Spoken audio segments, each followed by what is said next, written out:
नमस्कार साथियों, गौरव ज्ञान धारा में आपका स्वागत है। शादियों की सीजन भले ही चल रही है, लेकिन टाइम निकाल के अपनी ये क्लास जो है वो मिस मत करना। आज अपन पढ़ने जा रहे हैं राजस्थान के गोहिल वंश के अंदर ही पार्ट 8वां। ठीक है, टुकड़ों में पढ़ने का ये बेनिफिट होता है कि आप उस क्लास को उस क्लास को बहुत अच्छी तरीके से और जल्दी याद कर पाते हो। आप उससे बोर नहीं होते हो, वो आपके लिए बोझिल नहीं होती है। इसीलिए कहने वालों ने कहा है कि एक साथ पढ़ने की बनिस्बत है टुकड़ों में पढ़ा करें, वो ज्यादा कारगर सिद्ध है। अपनी ये क्लासेस उसी पैटर्न पे चल रही है और आप लोग पढ़ भी रहे होंगे, याद भी कर रहे होंगे साथ साथ। चलिए, आज अपन पढ़ने वाले हैं स्पेशली, अपन ने देखो महाराणा प्रताप तक गोहिल वंश बहुत अच्छी तरीके से पढ़ा है, आपके एग्जाम के पैटर्न के अनुसार, एग्जाम अप्रोच के अनुसार पढ़ा है। अब आज अपन जो पढ़ रहे हैं उसमें स्पेशली अपन जो शासक पढ़ेंगे उसमें एक तो देखो अमर सिंह यानी कि महाराणा प्रताप के पुत्र। मारवाड़ी में यह आपा कह दिया करा अमसा। ठीक है, तो एक तो अमसा बना। ठीक है, अमर सिंह के बाद में अपन पढ़ेंगे कर्ण सिंह। ठीक, कर्ण सिंह के बाद में अपन पढ़ेंगे जगत सिंह। ठीक है, और जगत सिंह के बाद में अपन पढ़ेंगे राज सिंह। ये चार जो है आज अपन बहुत अच्छी तरीके से नोट्स मेकिंग पैटर्न पे पढ़ लेंगे। बीच में स्टोरियां आएगी, मैं आपको बता दूंगा। आप लोगों को स्टोरियों में मजा बड़ा आता है। चलिए, अच्छा है, याद भी हो जाता है, उसमें अच्छी चीजें हैं। तो शुरू करें इस क्लास को। चलिए शुरू करते हैं। आओ भैया, ये रही आपकी पहली स्लाइड। ठीक है, महाराणा प्रताप तक अपन ने पढ़ा। हल्दी घाटी का युद्ध अपन ने पढ़ लिया, और हल्दी घाटी के युद्ध में क्या क्या स्थिति थी, मान सिंह की क्या थी स्थिति, महाराणा प्रताप की क्या थी स्थिति, सब कुछ पढ़ लिया। दिवेर का युद्ध पढ़ लिया अपन ने 1582। दिवेर के युद्ध के बाद में जो है मेवाड़ के शासकों ने फिर से मुगलों द्वारा जीते हुए क्षेत्रों को फिर से अपने अधीन करना शुरू कर दिया था। इसी दरमियान जो है जैसे जैसे देखो, अकबर की एक चाहत थी कि वो महाराणा प्रताप को अपने अधीन लाए। ठीक है, राम प्रसाद जो महाराणा प्रताप का हाथी था उस पर आधिपत्य करे, उस पर भी नहीं कर पाया। राम प्रसाद जो हाथी था उसने दाना पानी सब कुछ छोड़ दिया, चारा वगैरह कुछ नहीं खाता था, और उसने मृत्यु का वरण करना स्वीकार किया, लेकिन मुगलों की अधीनता स्वीकार नहीं की। तो महाराणा प्रताप ने अधीनता स्वीकार नहीं की, उनके यहाँ के मेवाड़ के यहाँ तक कि जानवर तक भी अधीनता स्वीकार नहीं कर पाए। तो अकबर कहीं ना कहीं मन में सोच के रह गया। अब महाराणा प्रताप की इस दरमियान मृत्यु हो जाती है 19 जनवरी 1597, धनुष पर प्रत्यंचा चढ़ाते हुए। ठीक है, धनुष पर प्रत्यंचा चढ़ा रहे थे, बीच में टूट गई जिससे उनको चोट पहुंची, और उसके बाद में उनकी मृत्यु हो जाती है। 1597 की बात है। तो ये मैंने कल आपको बताई भी थी डेट, है ना, जो रेगुलर है उन्हें पता है कि मृत्यु कब हुई है, 1597। ठीक है, कहा हुई, चावंड के अंदर मृत्यु हो गई है। वर्तमान में चावंड चला गया सलूमर जिले के अंदर। ठीक है, चलिए, तो प्रताप ने 1585 में चावंड को राजधानी बनाया था। लूणा चावंडिया से जीतकर चावंड को अपने अधीन किया और राजधानी बनाया।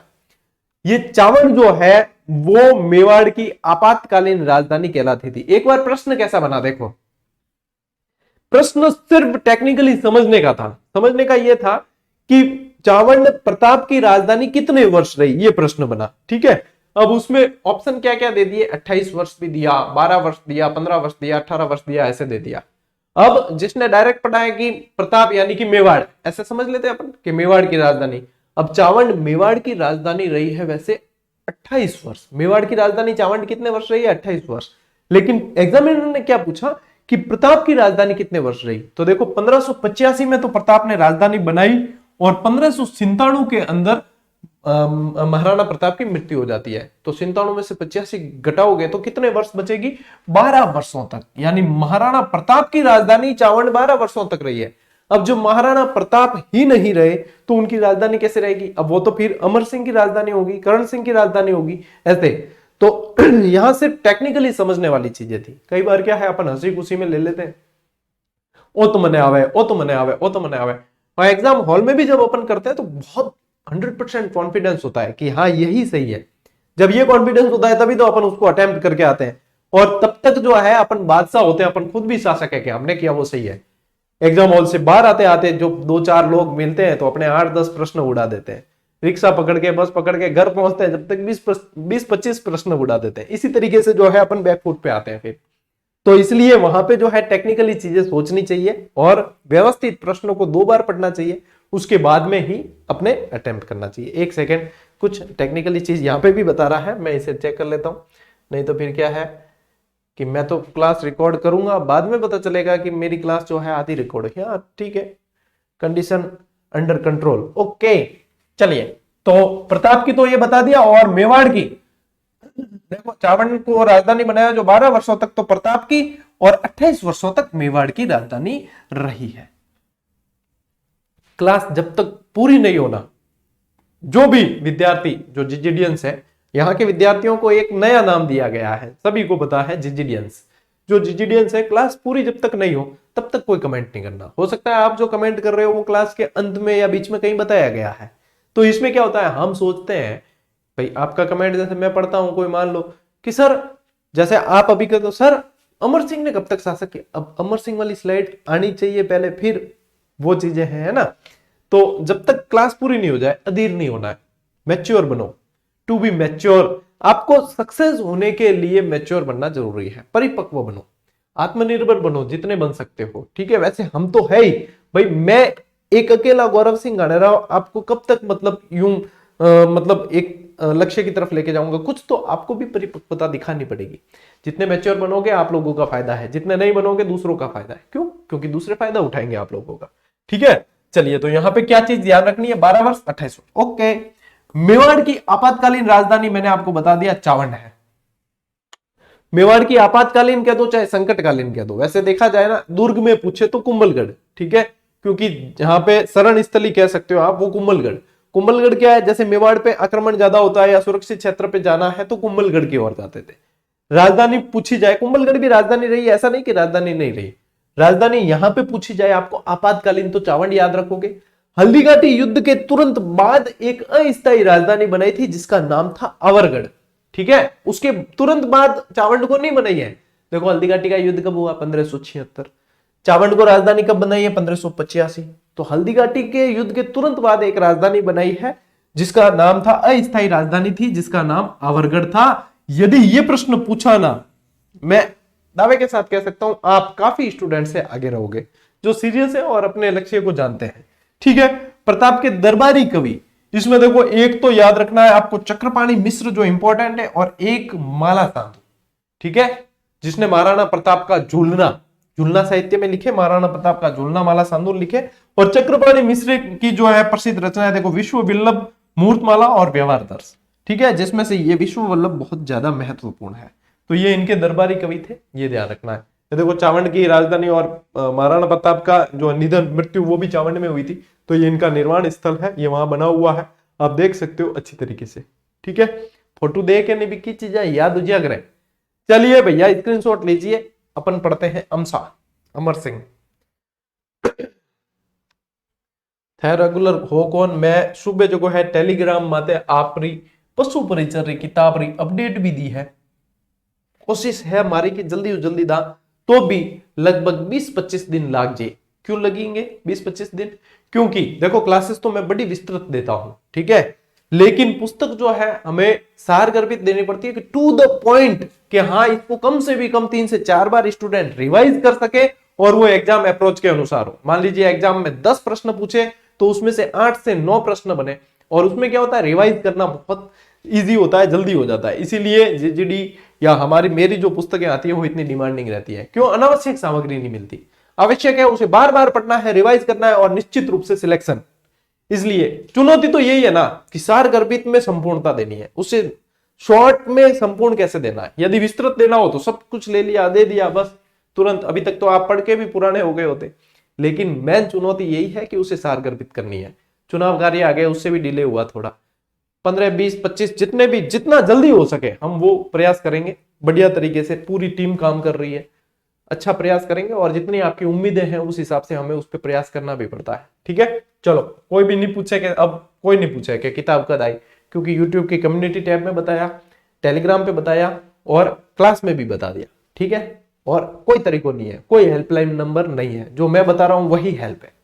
ठीक है, चलो भाई, महाराणा अमर सिंह। दिखती बात है कि महाराणा प्रताप और अजब दे परमार, अपन ने कल महाराणा प्रताप की पत्नी का नाम भी पढ़ा था, रानी का नाम पढ़ा था अजब दे, महाराणा प्रताप के पुत्र थे। ठीक है, अब नाम तो अमर सिंह ही है, मैं हूं अमसा। ठीक है, क्योंकि अपने यहां पश्चिमी राजस्थान में आप देखोगे तो ज्यादातर सा लगाने की आदत है, ठीक है। मने भी कोई जना कई जना गौरवशाही कहवे, तो मतलब सा लगना एक सम्मान सूचक शब्द है। तो अपा कह दिया करा अमसा, कोई जगदीश जी है तो कह जगसा, ठीक है, यहाँ कह दिया करा। तो अमसा कहने में मतलब मान बड़े ही है। चावंड में इनका राज्याभिषेक हुआ, क्योंकि महाराणा प्रताप की मृत्यु कहां हुई? चावंड में। उस समय चावंड में थे, राज्याभिषेक इनका चावंड के अंदर। इनके समय जहांगीर ने, अब देखो महाराणा प्रताप के समय अकबर और इनके समय जहांगीर का शासन आ गया था, हो गया था जहांगीर।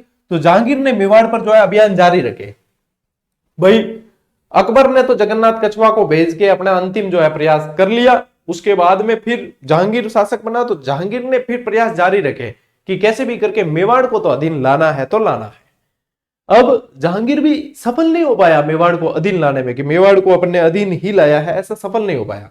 लेकिन इसने भी कुछ अभियान भेजे, 4 ध्यान रखने आपको, और चारों का मैं क्रम बता देता हूं। सन भले ही ध्यान नहीं दोगे चलेगा, क्योंकि नहीं पूछे जाते, बहुत कम चांस है कि पूछे, लेकिन फिर भी PMA की ट्रिक है इसकी। ये क्या है? ट्रिक है PMA की। यदि किसी को ट्रिक याद नहीं करनी हो तो डायरेक्ट याद करना। नंबर 1 परवेज खां को भेजा, नंबर 2 महावेद खां को भेजा, नंबर 3 अजीज कोका को भेजा, और नंबर 4 खुर्रम को भेजा। चौथे नंबर पे किसको भेजा है ये नहीं दिख रहा हो तो मैं यहां पे लिख देता हूं वापस, खुर्रम। ये खुर्रम शाहजहां है, इसका ही नाम था खुर्रम, ठीक है। जहांगीर के बाद शाहजहां आएगा, शाहजहां के बाद औरंगजेब आएगा, खुर्रम शाहजहां है राजकुमार। अब इसका भी, जहांगीर का भी तो नाम सलीम था, है ना। ये सारे अलग अलग नाम, उपनाम। अब चूंकि अपन तो अभी तो क्या पढ़ रहे हैं, अपन पढ़ रहे हैं राजस्थान जी के, राजस्थान का इतिहास। यदि अपन भारत का इतिहास पढ़ते, मुगल पढ़ते, तो फिर आपको मैं अभी तो वंशावली में मेवाड़ की पढ़ा रहा हूं, नहीं तो फिर मैं वहां पे मुगल वंशावली पढ़ाता, तो फिर बाबर, हुमायूं, अकबर, जहांगीर ऐसे पढ़ते अपन।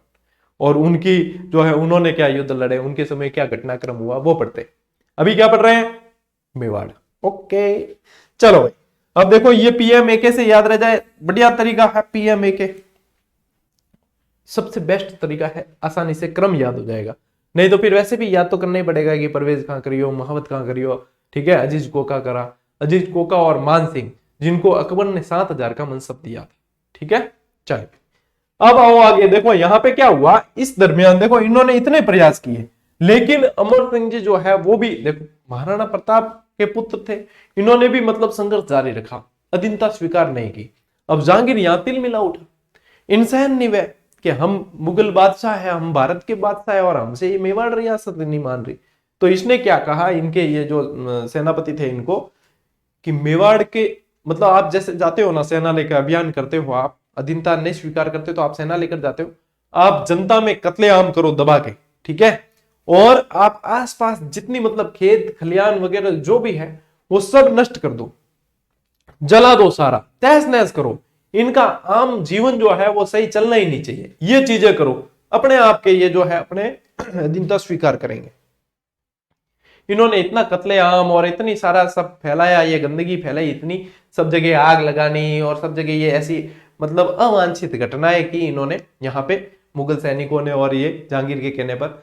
तो अमर सिंह जी परेशान हो गए कि हम तो चाहते हैं कि मतलब इनसे कोई समझौता नहीं होना चाहिए, लेकिन क्या करें, आम जनता बड़ी परेशान है। भाई पहले भी परेशान हुई, छापामार युद्ध पद्धति हमने अपनाई है, और अब भी परेशान जनता। तो जनता जो है वो बहुत परेशान हो रही है, बच्चे परेशान हो रहे हैं, औरतें परेशान हो रही है, क्या किया जाए। सामंतों ने सबने जो है सलाह मशविरा किया और कहा कि अपन संधि तो कर ले, लेकिन जो है शर्तें अपनी भी होनी चाहिए, ठीक है। तो ये एक तरीके से पहली बार जो है मेवाड़ मुगल संधि के जो आसार बने, और वो जो है अमर सिंह जी नहीं चाहते हुए भी जनता की भलाई को देखते हुए करनी पड़ी। इतिहासकार बताते हैं इस चीज को। तब मेवाड़ मुगल संधि का जो है ये आलम बन गया। 5 फरवरी 1615 कब हुई है? 5 फरवरी 1615 को मेवाड़ मुगल संधि हुई है। पूछे कि किस किस के मध्य हुई, तो फिर ये हुई है महाराणा अमर सिंह और जहांगीर के मध्य। मुगलों का शासक कौन था? जहांगीर था। मेवाड़ का शासक कौन था? अमर सिंह। अब इसमें इस संधि के अंतर्गत जो शर्तें थी, देखो समझौता है कोई भी, मान लीजिए आपके और मेरे बीच में कोई डील हो रही है, कोई समझौता हो रहा है, तो 4 बातें मैं भी रखूंगा, 4 बातें आप भी रखोगे। एक तरफा कभी भी समझौता नहीं होता है। तो दोनों पक्षों की बातें थी। अब संधि की जो मुख्य शर्तें थी वो देखो क्या थी। क्या थी? कि मेवाड़ महाराणा मुगल दरबार में उपस्थित नहीं होगा। पहली शर्त क्या थी? कि मेवाड़ महाराणा कौन था उस समय? अमर सिंह। अमर सिंह जी ने कहा कि मेवाड़ महाराणा खुद जो है मुगल दरबार में उपस्थित नहीं होगा, ये हमारी आन बान शान के खिलाफ है। मुगलों को मानना पड़ा। तो क्या आप नहीं, राजकुमार को भेज देना, ठीक है, कोई बात नहीं कि आप महाराणा हो, आप मत आना। तो यहाँ पे जो है इनके बदले में महाराणा अमर सिंह तो नहीं गए थे, करण सिंह गए थे, ठीक है। तो ये पहली शर्त, मेवाड़ का ज्येष्ठ राजकुमार मुगल दरबार में उपस्थित होगा, यानी सबसे बड़ा राजकुमार जो आने वाला शासक बनेगा वो उपस्थित होगा, ये इस शर्त के अंदर था। दूसरी शर्त जो मेवाड़ वालों ने रखी कि मेवाड़ मुगल वैवाहिक संबंध कतई नहीं होंगे, जैसे अन्य रियासतों ने संबंध स्थापित किए, मारवाड़ ने किए, भाई कछवाओं ने किए, जयपुर ने, मेवाड़ के साथ में संधि में यह शर्त बिल्कुल आप भूल जाएं कि मेवाड़ मुगल कभी वैवाहिक संबंध होंगे, ठीक है। तो यहां पे ये स्पेशल मेंशन किया गया था कि वैवाहिक संबंध नहीं होंगे। मुगलों ने भी शर्त रखी थी, और देखो मुगल सेना में मेवाड़ 1000 सैनिक, मेवाड़ के 1000 सैनिक होंगे जो कर्ण सिंह के नेतृत्व में होंगे, 1000 सैनिक मुगल सेवा में मेवाड़ के होंगे। अब ये 1000 सैनिक की कोई मुगलों की कमी नहीं थी, लेकिन एक समझौते के तहत शर्त रखी थी ताकि ये मतलब एहसास करा सके कि ये समझौता हुआ है। और फिर मुगलों की एक शर्त थी कि चित्तौड़गढ़ दुर्ग की मरम्मत नहीं की जाएगी। भाई इतने समय जो क्षति पहुंची है युद्धों में और इतने अभियान हुए उनमें, उनकी मरम्मत नहीं की जाएगी। मरम्मत करने से क्या होता है, सुदृढ़ स्थिति में आ जाता है और मेवाड़, तो क्या मरम्मत नहीं की जाएगी। जो मरम्मत जो है आगे आगामी शासक करेंगे, बाद में कौन करते हैं वो भी बताऊंगा। ये मेवाड़ मुगल संधि की शर्तें थी। इस संधि से अमर सिंह इतने दुखी हुए, बहुत दुखी हुए, और मतलब इतने दुखी हुए उनका मन नहीं लगता था, तो फिर अपने जीते जी ही कर्ण सिंह के नेतृत्व में सत्ता सौंप कर उनको शासन भार संभाल कर खुद चले गए जंगलों में, संन्यास ले लिया एक तरीके से। तो ये मतलब उनके लिए पीड़ादायक थी, लेकिन जनता के हित में की गई संधि थी। इतिहासकार बताते हैं कि ये मतलब अच्छी संधि थी कि जनता के हितों के लिए की गई, यानी कि मेवाड़ के शासक जो है वो जनता के हितों को भी समझते थे, ठीक है। तो इतिहासकारों ने भी अलग अलग बातें की हैं, अपने जो है इस तरीके से ध्यान रखना है। अब आप रो काम है, स्क्रीनशॉट ले, बस बढ़ा आगे, ठीक है, ले लो भाई, जा सिमरन जा, जी ले अपनी जिंदगी, जाओ जी जाओ, ले लो अपना स्क्रीनशॉट, ठीक है। मैं एक घुटियो भर लूं, खड़ो तर कर, बस चला आगे।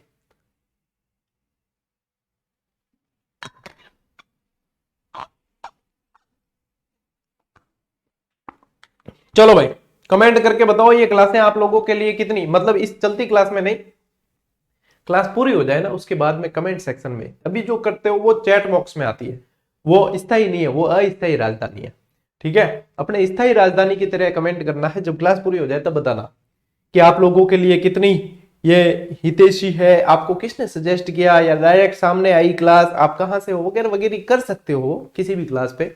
अच्छा लगता है जब विद्यार्थी प्रतिक्रिया देते कि सर हमारे लिए अच्छा है, क्योंकि कई सारी ऐसी मतलब रीट के अंदर और इतने सिलेक्शन हुए कि हम गिन नहीं पाए, और कई सारी ऐसी बहनें अभी भी कहीं जाते हैं ना, कोई बताते हैं मिलने वाला कि सर वो फलानी जो है इतनी वो विधवा थी, उसका सिलेक्शन हो गया, वो दिव्यांग था उसका हुआ है, वो पढ़ने के लिए नहीं जा सकते उनका हुआ। तब मुझे वास्तव में लगता है कि मैं शायद सही दिशा में जा रहा हूं, और मैं कोशिश यही करूंगा जब तक मैं मतलब हो सके तब तक यही कोशिश करूंगा मैं पेड कोर्स नहीं दूं। मैं इसी तरीके से, अब मुझे पेड कोर्स देने होते तो मुझे यूट्यूब पे आए 2.5 साल हो गए, और लगभग 5 लाख विद्यार्थी जो है प्रेम मिल रहा है, और बहुत मतलब प्रेम मिल रहा है, प्रेम क्या बहुत ज्यादा मिल रहा है, ठीक है। तो इसीलिए मेरा मानस यही है, मैं पेड कोर्स की तरफ नहीं जाऊंगा। बाकी सभी है ही है पेड कोर्स की, जिसको आवश्यकता है कोई भी पेड कोर्स ज्वाइन कर सकते हैं भाई, जिसको निःशुल्क और बढ़िया पढ़ना है उनके लिए जीजीडी है, ठीक है। चलो भाई बढ़ा आगे। अब देखो महाराणा अमर सिंह के बाद में कौन आए, करण सिंह, और करण सिंह के बाद में जगत सिंह, दोनों ही थोड़ा थोड़ा पढ़ना है, ज्यादा नहीं। इतना भी याद कर लोगे ना आप वास्तव में अन्य विद्यार्थियों से बहुत आगे हो, क्योंकि आपको बिल्कुल मिल रहा है मक्खन, बाकियों को तो छाछ मिलेगी, ठीक है, आप लोगों को मिल रहा है मक्खन। चलो भाई आओ, देखो मेवाड़ मुगल संधि से दुखी अमर सिंह मेवाड़ का राजपाट अपने पुत्र करण सिंह के पक्ष में छोड़कर जंगल में चले गए। जहांगीर के विद्रोही राजकुमार खुर्रम को, अब देखो मुगलों के अंदर भी शासन पाने के लिए विद्रोह चले हैं, जैसे जैसे राजकुमारों के अंदर इतने विद्रोह चले हैं, कलाइयां करता मतलब फोड़ता है एक दूसरे भाईयान, राजपाट रे चक्कर में भाईयान फोड़ता, ठीक है। तो खुर्रम भी विद्रोही हुआ, खुर्रम को जहांगीर पसंद नहीं करता था, तो खुर्रम विद्रोही हो गया और खुर्रम आ गया मेवाड़ में। तो मेवाड़ के कर्ण सिंह ने, क्योंकि कर्ण सिंह का ये अच्छा दोस्त था भाई, कर्ण सिंह मेवाड़ दरबार में गया तो कर्ण सिंह का ये दोस्त था अच्छा, कर्ण सिंह ने इसे शरण दी और कर्ण सिंह ने जग मंदिर बनवाया था पिछोला जेल में, इस जग मंदिर में उसे ठहराया। तब खुर्रम ने देखा था जग मंदिर की जो बनावट थी और ऐसा, तब इसने सोचा कि कभी मैं भी जो है राजा बनूंगा तब मैं ऐसा कुछ बनवाऊंगा। फिर बाद में जो है आपको पता है खुर्रम शाहजहां ताजमहल बनवाया, इसको देख के बनवाया था। ठीक है, उस ताजमहल को बनवाने के लिए मुमताज को जाना पड़ा था, तब बना है ताजमहल। देखो, पिछोला झील के मध्य जग मंदिर का निर्माण जो है वो कर्ण सिंह ने शुरू करवाया, जिसे पूरा इनके पुत्र जगत सिंह प्रथम करवाते हैं। ये बहुत इंपॉर्टेंट लाइन है, आप लोगों को लगेगा कि हाँ ये याद हो जाएगी, लेकिन ये आप लोगों को बिल्कुल निश्चित रूप से याद होगी। क्यों पता है? क्योंकि एक ही स्लाइड पे आप कर्ण सिंह भी पढ़ रहे हो और जगत सिंह भी पढ़ोगे, यानी कि कर्ण सिंह ने शुरू करवाया, जगत सिंह ने पूरा करवाया। That's all your honour. Okay, आइए महाराणा जगत सिंह। अब यहां ये मत कहना कि सर इनके शासनकाल नहीं बताया, जो इंपॉर्टेंट है वो चीज बताता हूं।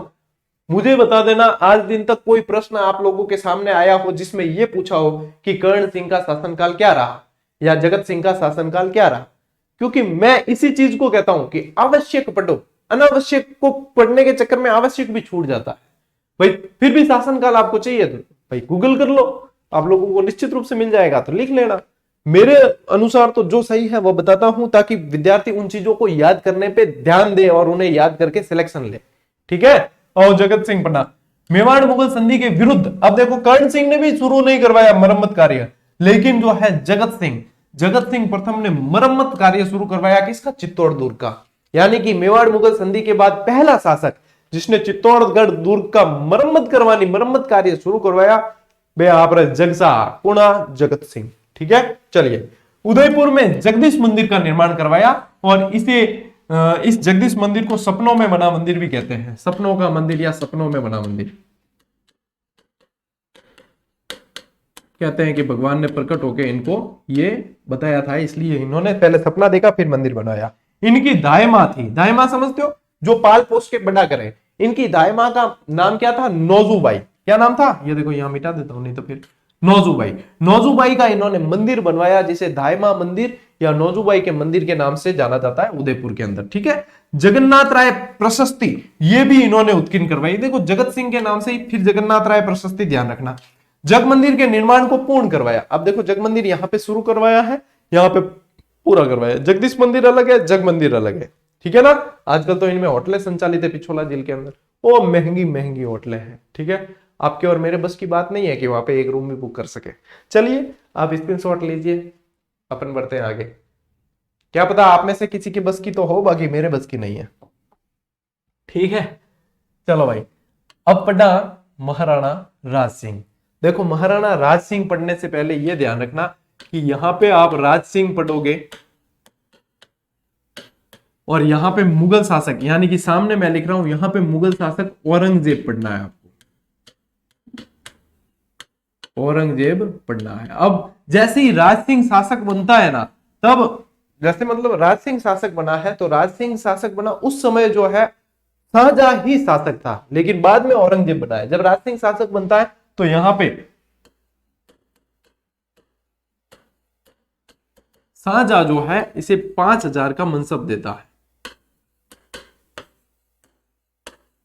मनसब का मतलब क्या होता है? यानी 5000 सैनिक की टुकड़ी मिली है, इजी वे में समझ लो। 5000 सैनिक टुकड़ी का मतलब इसे हेड बना दिया गया।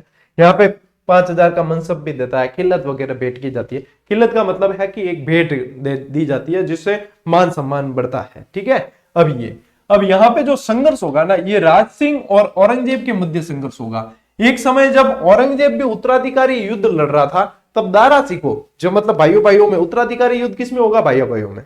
तो इसके समय जो है दारा सिकों ने मदद मांगी। किसने? दारा सिकों। मुगलों में सबसे विद्वान यदि कोई राजकुमार था तो वो था दारा सिकों। दारा सिकों ने मदद मांगी किससे? राज सिंह से। राज सिंह से मदद मांगी, लेकिन राज सिंह ने उस समय समझदारी से काम लिया कि राज सिंह ने पता था कि औरंगजेब जो है आगे एक युद्ध जीत चुका है और औरंगजेब अब राजा बनने वाला है।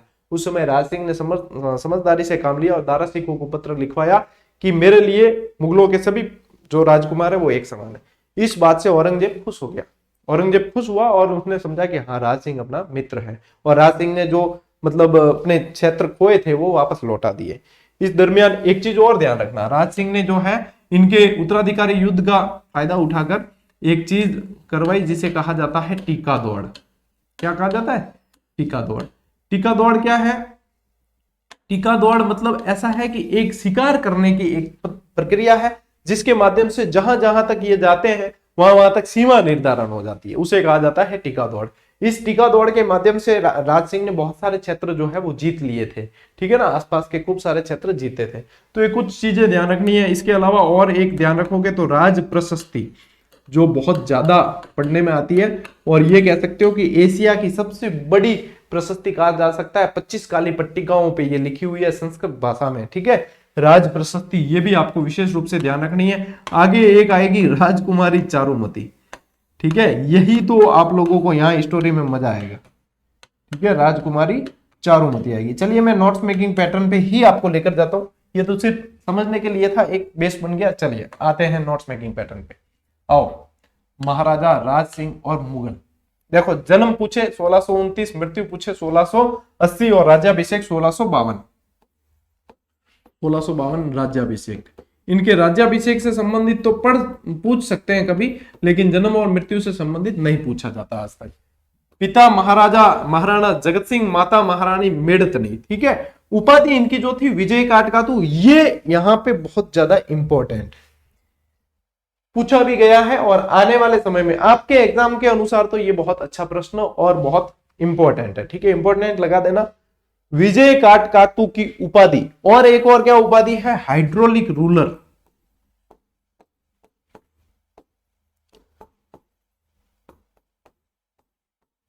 हाइड्रोलिक रूलर की उपाधि महाराणा राज सिंह ने धारण की। फोटो जो आप देख रहे हो महाराणा राज सिंह जी रोई है, ठीक है। समकालीन मुगल शासक जो थे, शाहजहां को पहले लिख लेना और औरंगजेब को बाद में लिखना। मैंने औरंगजेब पहले लिख दिया क्योंकि मैन जो रहेगा वो औरंगजेब रहेगा, लेकिन फिर भी जो है आप पिता को ऊपर ले आना यहाँ, ठीक है। तो शाहजहां, औरंगजेब, ठीक, ये है बेसिक जानकारी। अब आते हैं मेन चीजें जो पढ़नी है। एक बार ले लो स्क्रीनशॉट, ताकि कोई टेक्निकल इशू हो तो भी आप लोगों के पास में स्क्रीनशॉट के माध्यम से जानकारी तो हो, ठीक है। अब देखो, अब बताता हूं मैं, औरंगजेब और राज सिंह के मध्य संघर्ष किस बात पे रहा? चारुमती। देखो यहां पे एक रूपनगर, क्या ध्यान रखना है? रूपनगर। रूपनगर कहां था? किशनगढ़ के अंदर। कहां था? किशनगढ़। किशनगढ़ के शासक थे मान सिंह जी, मान सिंह जी की बहन। यहाँ पे अभी मैंने सिर्फ कारण में लिखा है कि मतलब मान सिंह ये कछुआ शासक नहीं है, किशनगढ़ के यहाँ पे मान सिंह थे। मान सिंह की बहन चारुमती। चारुमती जो है रूप सुंदरी थी, मतलब राजकुमारी। यदि मैं कोई पढ़ा रहा हूं इतिहास के अंदर तो एक बात तो क्लियर रखना कि वो रूप सुंदरी थी, ठीक है। औरंगजेब इस राजकुमारी पे आसक्त था, उसने मान सिंह के पास में विवाह के लिए प्रस्ताव भिजवाया, क्योंकि औरंगजेब मतलब एक तरीके से खतरनाक भी था और भारत का देखो सम्राट था उस तरफ का, अपने यदि इंडिया का देखा जाए तो मान सिंह जो है उन्हें मना नहीं कर सके और मान सिंह को यह मजबूरन स्वीकारना पड़ा। जब चारुमती को यह बात पता चली, चारुमती जो है राज सिंह जी की वीरता से बड़ी प्रभावित थी, ठीक है। चारुमती कहीं ना कहीं मन ही मन राज सिंह जी से बहुत प्रभावित थी और निश्चित रूप से राज सिंह जी से शादी करना चाहती थी। अब यूं ही औरंगजेब जी को प्रस्ताव भिजवायो, चारुमती ने आ बात था पड़ गई कि ये बात हुई है। तो चारुमती जी को है एक संदेश लिखवायो, एक संदेश लिखकर राज सिंह जी पाड़े भिजायो। राज सिंह जी इन संदेश में लिखियो कि एक राजहंसिनी किसी बगुले के साथ, यानी कोई बगुला उसे लेकर जाए ये किसी को शोभा नहीं देता, इसलिए आपको जो है मेरा मतलब हरण करना पड़ेगा, मुझसे विवाह करें, अन्यथा मैं ये तो कतई स्वीकार नहीं करूंगी कि कोई बगुला जो है राजहंसिनी को लेकर जाए, तो मैं जो है मतलब आत्महत्या कर लूंगी, आत्मघात कर लूंगी, लेकिन मैं वहां तो निश्चित रूप से नहीं जाने वाली हूं, तो आप मुझे जो है मेरे से विवाह कर लीजिए। राज सिंह जी को पता चला तो कि भाई ये तो अब देखो नीति की बातें हैं, निश्चित रूप से कि ये राजकुमारी जो है अपने आप को अपनी जीवन लीला समाप्त कर देगी, तो किन दिक्कत नहीं है। यूं भी राज सिंह जी ने भी तो ब्याह करना ही हो और है भी रूप सुंदरी, करने राज सिंह जी ने भी इच्छा हुई कि हाँ आपा भी कर ला ब्याह, ठीक है। तो राज सिंह जी ने कर लिया विवाह, ये बात पता चली औरंगजेब को। अब निश्चित रूप से मान लीजिए आपकी सगाई किसी से तय हो चुकी है, पैसे झेला चुके हैं किसी लड़की को, किसी लड़की के परिवार को, और कोई दूसरा आकर उससे शादी कर ले, सगाई क्या शादी ही कर ले, निश्चित रूप से खून खोलना है। औरंगजेब का भी खून खोला और यहाँ पे जो है चारुमती इनके संघर्ष का कारण बनी। फिर दिखती बात है कि राजा है तो युद्ध करेंगे, है राजा है तो युद्ध करेंगे, तो यहाँ पे युद्ध का एक कारण ये था। दूसरा कारण क्या था कि औरंगजेब द्वारा पुनः जजिया कर लगाना। ठीक है, 1979 की बातें हैं। 1979 को औरंगजेब ने पुनः जजिया कर लगाया, जिसे अकबर हटा चुका था। तो जजिया कर जो है हिंदुओं से लिया जाने वाला धार्मिक कर था, जो लगाया, जिसका विरोध राज सिंह जी ने किया। तो यह भी एक कारण था। औरंगजेब के पुत्र अकबर द्वितीय को शरण देना। देखो, औरंगजेब का पुत्र था अकबर द्वितीय। ठीक है, अब यहां पे अकबर द्वितीय को शरण दी है। उससे पहले मारवाड़ में शासक था अजीत सिंह और इनके संरक्षक थे दुर्गादास राठौड़। दुर्गादास राठौड़, ठीक है। तो अजीत सिंह और दुर्गादास को राज सिंह जी ने शरण दी और अजीत सिंह को केलवा की जागीर भी दी थी। और अजीत सिंह जो है वहां औरंगजेब से मतलब छुपते छुपाते भागकर आए हुए थे, जिनको शरण दी राज सिंह जी ने। तो ये भी कारण बन गया। फिर यहाँ पे अकबर द्वितीय जो है वो आया था। अकबर द्वितीय तो वैसे ही इनको अधीन करने के लिए आया था, ठीक है। लेकिन यहाँ पे जो है इन्होंने अजीत सिंह, दुर्गादास और राज सिंह जी ने अकबर द्वितीय को अपने दल में किसी तरीके से मिला दिया और कहा कि आप योग्य हो, औरंगजेब तो बाद में आपको शासक बनने दे नहीं दे, आप सीधा जो है हम आपको शासक बना देंगे, औरंगजेब को हरा देते। अकबर द्वितीय को यहाँ पे इन्होंने मिला दिया और फिर जो है ये युद्ध भूमि के लिए तैयार हुए। जब ये युद्ध भूमि में जाकर डटते हैं, सामने से औरंगजेब कूटनीति करता है।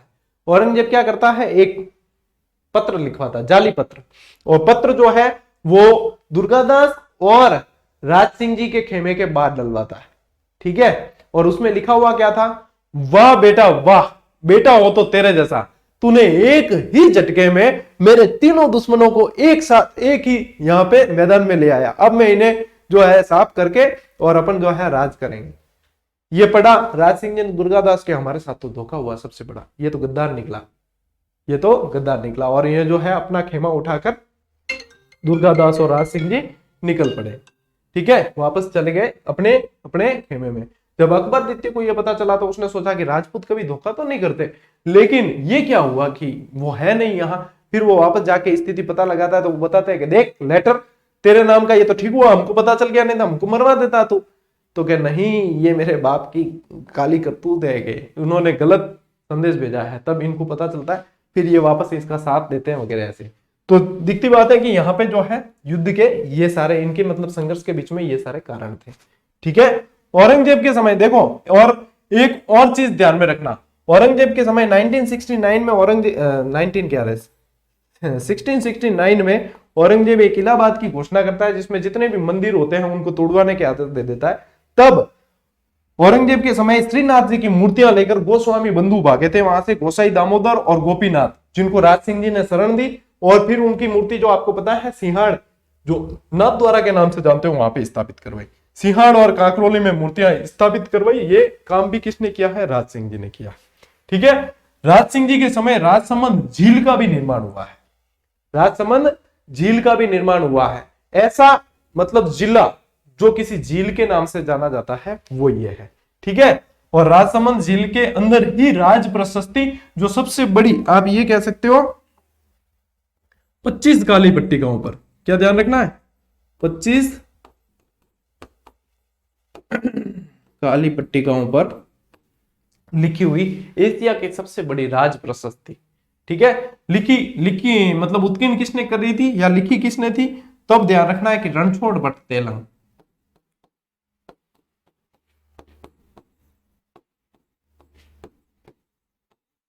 तेलंग द्वारा लिखी, ठीक है। बाकी अपन मैं राजसमंद झील पढ़ाऊंगा तब और भी व्यवस्थित पढ़ा दूंगा, और राज प्रशस्ति तो मैं पढ़ा चुका हूं, ठीक है ना। अपने अभिलेख शिलालेख पढ़े थे उसमें अपन ने पढ़ा दिया था।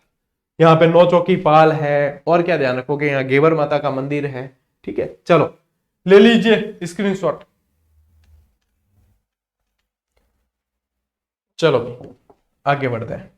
हाँ, इसी के साथ में हमने राज सिंह जी तक की अपने क्लास पूरी हुई, और अब अपन मिलेंगे अगले वीडियो में, अगली क्लास में। कल मिलते हैं फिर, ठीक है। तब तक के लिए राम राम, जय हिंद।